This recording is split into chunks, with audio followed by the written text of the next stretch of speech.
Good morning everyone. আজি মই কাঁচকলৰ তিনিবিধ ব্যঞ্জন বনাবলৈ লৈছোঁ। আহকচোন চাওঁ কি কি বনালোঁ। এতিয়া ৰাতিপুৱা 7মান বাজিছে আৰু মই আজি ৰাতিপুৱাই ভাত বনালোঁ, কিয়নো আজি ডিউটি খোলা আছে। প্ৰিয়াঞ্চি বাৰু স্কুললৈ গ'লেই, তাই বাৰু ভাত নাখায় বাৰু, ৰুটি খাই যায়। এতিয়া মই কাঁচকলকেইটা বইল কৰি অকণমান হাতেৰে মোহাৰি কাটি ল'ম। তাৰপিছত এতিয়া কেৰাহীত তেল দি দিছোঁ মই এইখিনি ভাজিবৰ বাবে। জিৰা কেইটামান তেলতে দি দিছোঁ। আনবোৰ ভাজি যেনেকৈ বনাওঁ তেনেকৈ বনাম এতিয়া মই।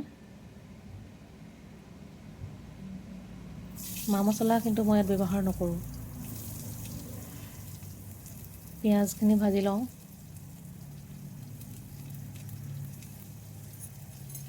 ইয়াত মই সোৱাদৰ কাৰণে আৰু সুগন্ধৰ কাৰণে আদা নহৰুহে দিম।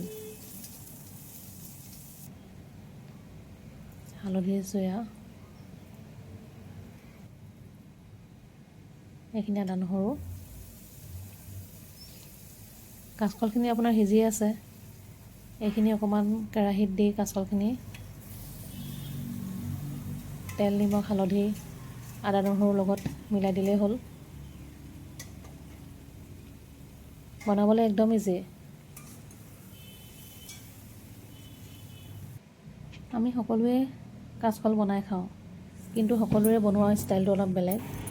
মই এনেধৰণে বইল কৰিয়ে বনাওঁ, কিছুমানে কেঁচাকৈও কাটি বনায়।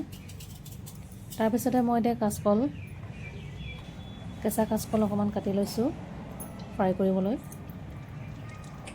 কাঁচকলৰ ফ্ৰাইও বনাম, পিটিকাও বনালোঁ। পিটিকাটো আপোনালোকক দেখুওৱা নহ'ল। পিটিকাতনো কি দেখুৱাম আৰু, তাত অকল নিমখ আৰু তেল দিছোঁ। আদা পিঁয়াজ আৰু জলকীয়া কেইটামান দি দিছোঁ। পিটিকাখিনি চাওক, এয়া কাঁচকল ফ্ৰাই হৈ গ'ল। কাঁচকল পিটিকা এয়া। এইখিনি বনোৱাৰ মাজতে মই স্কচো ভাজিলোঁ, কিন্তু আপোনালোকক দেখুওৱা নহ'ল।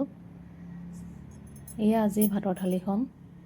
এওঁ এতিয়া ডিউটি যাবলৈ হৈছে, তাৰ আগতে ভাতকেইটা খাই লৈছে তেওঁ। কেনেকুৱা হৈছে ক'ব।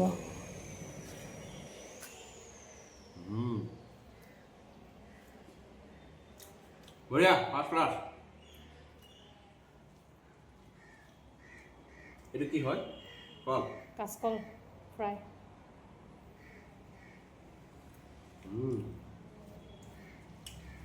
কেনেকুৱা হৈছে খাবলৈ?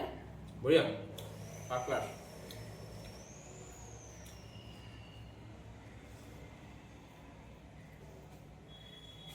স্কচ ভাজিখিনি কেনেকুৱা হৈছে? বঢ়িয়া। এনেকৈয়ে তেওঁ আজি ৰাতিপুৱাৰ ভাত সাজ তৃপ্তিৰে খালে।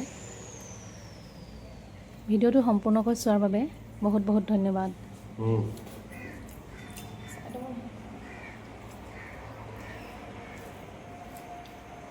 বঢ়িয়া আছে দেই।